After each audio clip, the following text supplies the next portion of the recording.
So we've already talked about planning risk responses in the previous slides. That's just yet another example of how you talk about these processes separately, but they're really kind of occurring all at once. As you're thinking of new risks, you're thinking about the probability of their occurrence and the impact that they're going to have, and thinking of ways to either help prevent a risk from occurring or from coming up with your risk response plan, which is what this slide is all about. And there are different types of risk responses. At a high level, one of the best risk responses is a backup plan. Going back to our example of the wedding, and what do you do to help mitigate the potential damage of it pouring down rain, or a cold front blowing through that would make it really uncomfortable to be outside the day of the wedding.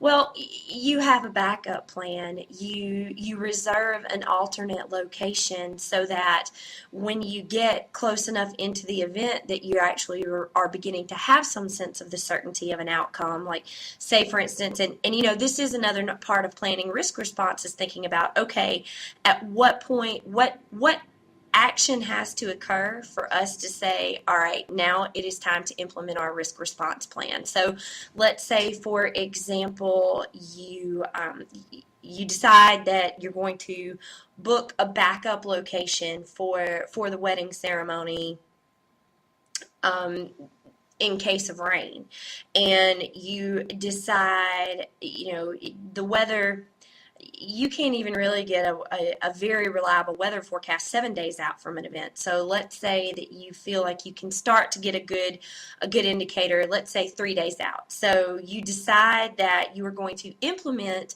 your risk response plan, which will be just officially calling it and saying, okay, we are going to move this event indoors, and it's time to start performing all the activities that can make that happen, communicating with all of the vendors, the florist, the caterer, the minister, to the extent that you can get word out to guests that okay, that we're moving to this other venue. So if you are looking at the weather forecast 72 hours out from your event, and it is predicting that there is a 90% chance of rain, then that is a great example of a time where you say, okay, based on the information that has been given to us, that the probability of this occurring is now significant to the point that we need to act on it.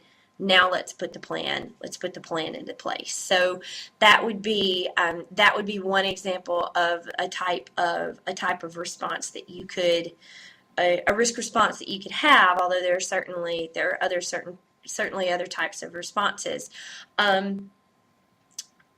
One of the things that you can think about in terms of, you see on the slide there, the risk-related contract decisions. As you're thinking about what risk responses might be, early on when you're identifying risks, well, you can make, when you identify that risk early on, one of the ways that you can choose to handle it is you can be careful in how you negotiate contracts. We've talked in class already about different types of contracts have a different amount of risk associated with them. Whether you're the person, if you're the vendor versus the person who needs the service provided, and you can negotiate different types of contracts that push the risk either out to the vendor, or you keep some of the risk yourself. For instance, if you negotiate a fixed price contract with a vendor, well, then that's pushing the risk out to the vendor, because if they are, if they're supposed to be developing software for you and you've got this fixed price contract, then you are expecting a deliverable from them, and and you're paying a price for that deliverable. It doesn't matter whether they spend 2 hours doing the programming or they spend 200 hours doing that programming.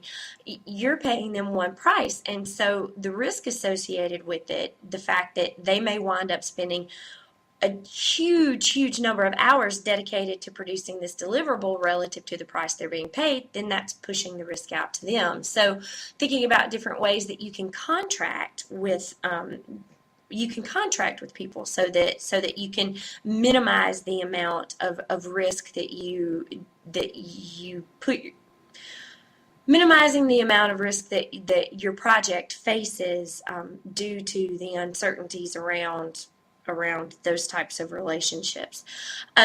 So all of those things fall under planning risk responses. And of course, as you're doing this, the risk response plan is a subsidiary of the project management plan. So as you are planning these risk responses and adding those to your risk register, which your risk register is part of your project management plan, then you also have all of these other document updates that you see to reflect these activities. And so that's just a little bit on planning your risk responses.